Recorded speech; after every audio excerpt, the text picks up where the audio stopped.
Sir నిన్న మీ meeting లో చాలా మంది ఫ్యాన్స్ అవ్వచ్చు, పార్టీ అవ్వచ్చు, చాలా పోస్టర్స్ పెట్టుకొని అంటే దరికేస్తాము, చెక్కేస్తాము, మేము వస్తాయని అంటున్నాం. డైలాగ్ చెప్పు సార్, మళ్ళీ ఏమన్నాడు, మళ్ళా చెప్పు. పూర్తి డైలాగ్ చెప్పాలా?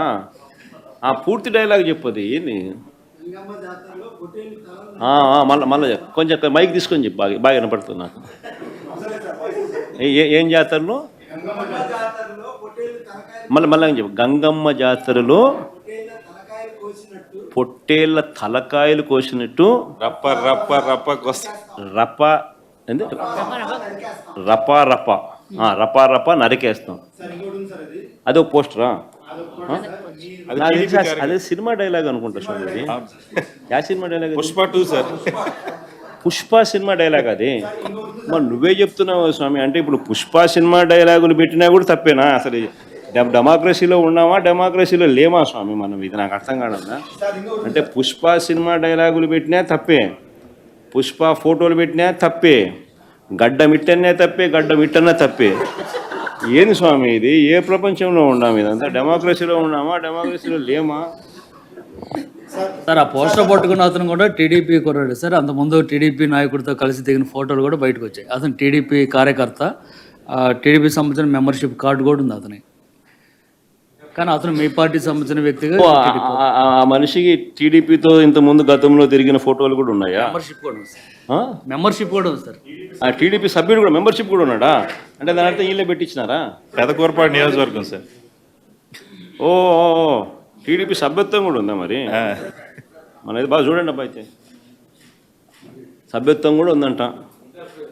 మళ్ళీ ఏదైతేనేం లే పాపం, మనం అయినా కానీ ఏదో మారినాడు అనుకుందాంలే, సంతోషపడదాం. సార్, ఇందాక మీరు ఒక జీవో ఎక్స్ప్లెయిన్ చేశారు. టీడీపీ సింపథైజర్ కూడా చంద్రబాబు నాయుడు మీద కోపంతో మారినాడు అని చెప్పి సంతోషపడదాం. మారి టీడీపీనే రపా కోసేస్తానని కూడా అంటున్నాడని కూడా సంతోషపడదాం. నిజంగానే బాధ ఉంటుందేమో కదా వాళ్ళకు కూడా. అన్ని పథకాలు ఎగరగొడతా ఉన్నాడు, అన్ని అబద్ధాలు అయిపోయినాయి, ఫీజు రీయింబర్స్మెంట్ లేవు, ఆరోగ్యశ్రీ లేదు, రైతులకు పెట్టుబడి సహాయం రావడం లేదు, పెట్టుబడి గిట్టుబాటు ధరలు రావడం లేదు, మరో పక్క అబద్ధాలు మోసాలతో సూపర్ 6లు లేవు, సూపర్ 7లు లేవు. మరి ఆయన బతుకులు చిన్నాభిన్నం అయిపోయిన పరిస్థితుల్లో ఆయనలో మార్పు వచ్చిందేమో.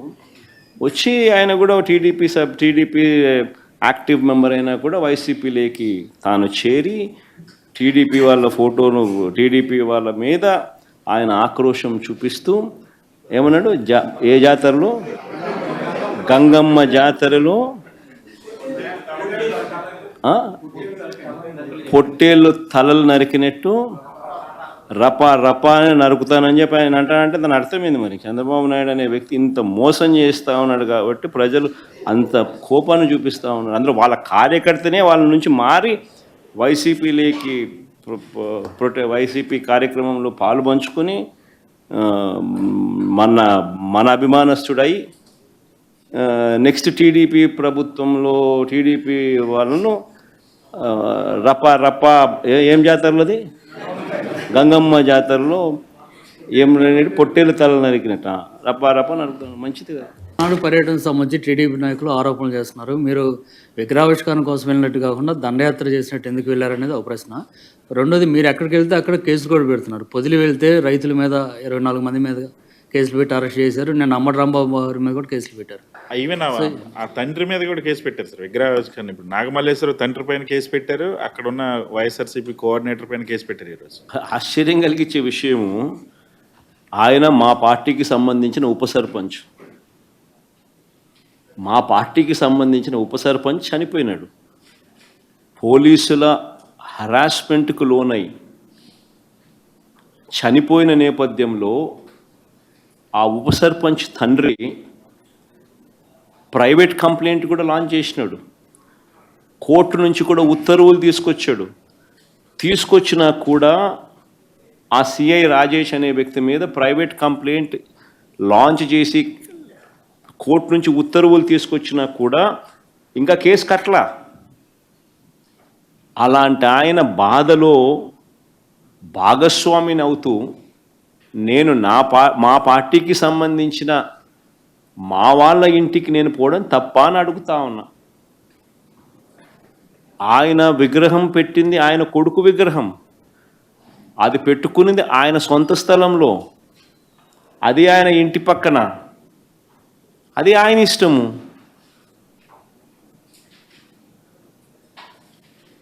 ఈ విషయంలో నేను పోవడం ఏ రకంగా తప్పు అవుతుంది? అలా పోవడం ఒక తప్పు అన్నట్టుగా కర్ఫ్యూ వాతావరణం తీసుకురావడం అనేది తప్పు కాదా?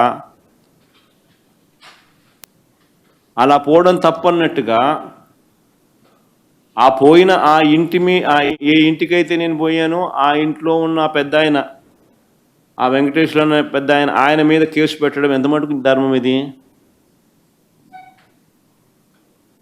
అంటే డెమోక్రసీలో ఉన్నామా లేదా? ప్రజాస్వామ్యం లేదు రాష్ట్రంలో, రెడ్ బుక్ రాజ్యాంగం నడుస్తూ ఉందని చెప్పడానికి ఇదొక నిదర్శనం.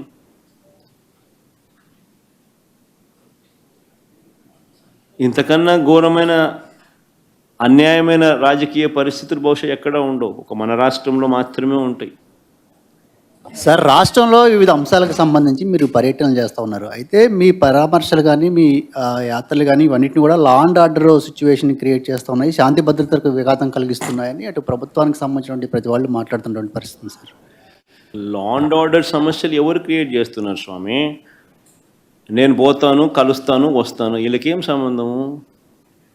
రైతుల దగ్గరికి పోయినాను, రైతులను కలిసినాను, రైతు సమస్యను లేవనెత్తినాను, ప్రెస్లో అడ్రస్ చేసినాను, రైతు సమస్యలనే లేవనెత్తినాను, రైతు సమస్యలే చెప్పినాను. ఎవరికి ఏం తప్పు జరిగింది? ప్రతిపక్షంలో ఉన్న ప్రతిపక్ష నాయకుడిగా నేను చేయాల్సిన ధర్మం నేను చేసినాం. నా ప్రోగ్రాంను అడ్డుకునింది మీరు. ఎందుకు అడ్డుకున్నారు? నా ప్రోగ్రాంకి ఎంతమంది వస్తే నీకేం బాధ? నీ ప్రోగ్రాంకు రాలేదని నీకెందుకు అంత బాధ? నీ మొహం చూడడానికి ఎవరు రావడం లేదు ఎందుకనంటే నువ్వు చేసిన పన్నట్టుండయి. నువ్వు అందరినీ అబద్ధాలు చెప్పి అందరినీ మోసం చేసి నువ్వు అందరి ఉసురు నువ్వు పోసుకుంటా ఉండవు. కానీ మా ప్రభుత్వంలో మేము చెప్పిన మాటలనే పెట్టుకున్నాం, అందరికీ మంచి చేసినాం. కాబట్టి ప్రతి ఒక్కరిలో కూడా ప్రేమ మా పార్టీ మీద, మా మీద ప్రేమ ఎక్కువైంది. ప్రేమ ఎక్కువైనప్పుడు వాళ్ళు వస్తే తప్పే ఉంది. వాళ్ళు వచ్చినందువల్ల నీకేం బాధ? నువ్వేమైనా వాళ్ళకైనా భోజనం పెడతానావా? నువ్వేమైనా వాళ్ళని ఏమైనా చూసుకుంటున్నావా? నీకేం బాధ? మా పార్టీ వాళ్ళు, లేకపోతే నన్ను అభిమానించేవాళ్ళు, నన్ను ప్రేమించేవాళ్ళు, లేకపోతే ప్రజలతో పాటు నేను మమేకం అవుతున్నాను, వాళ్ళకు లేని బాధ నాకు లేని బాధ నీకెందుకు బాధ? గంజాయి బ్యాచ్ అదే నేను చెప్పేది. ఆయన ప్రతి ఒక్కరి మీద అబాండాలు వేయడం ఆయనకు అలవాటు అయిపోయింది. రైతుల సమస్యలు నేను లేవనెత్తితే నేను వెళ్ళేదాకా రైతుల సమస్యలు ఆయన ఎందుకు ప్రస్తావించలేదు? అదే పొగాకు రైతులకు కానీ, అదే మిర్చి రైతులకు కానీ, అదే తెనాలిలో జరిగిన ఘటనకు కానీ, లేకపోతే నిన్న జరిగిన ప్రైవేట్ కంప్లైంట్ ఇచ్చే విషయంలో కానీ, ఇవన్నీ కూడా జెన్యూన్ ప్రాబ్లమ్స్ అవునా కాదా? ప్రతి ఒక్కరికి జరిగిన నష్టం అవునా కాదా? మరి ఆ సందర్భాలలో వాళ్ళకు జరిగిన నష్టంలో నేను కూడా వాళ్ళతో పాటు సంఘీభావం తెలుపుతూ వాళ్ళతో పాటు నేను కూడా వాళ్ళ బాధలో ఏకమైనప్పుడు, వాళ్ళ బాధలో నేను పాలు పంచుకున్నప్పుడు నీకేం బాధ? నేను పోయి పాలు పంచుకునేదాకా నువ్వెందుకు స్పందించడం లేదు? అసలు నువ్వు స్పందించుంటే నేను పోవాల్సిన అవసరం నాకు ఉండేది కాదు కదా. నువ్వు స్పందించడం లేదు కాబట్టే నేను పోవాల్సి వస్తూ ఉంది. నువ్వు బాగా పట్టించుకొని ఉంటే సమస్య ఉంది.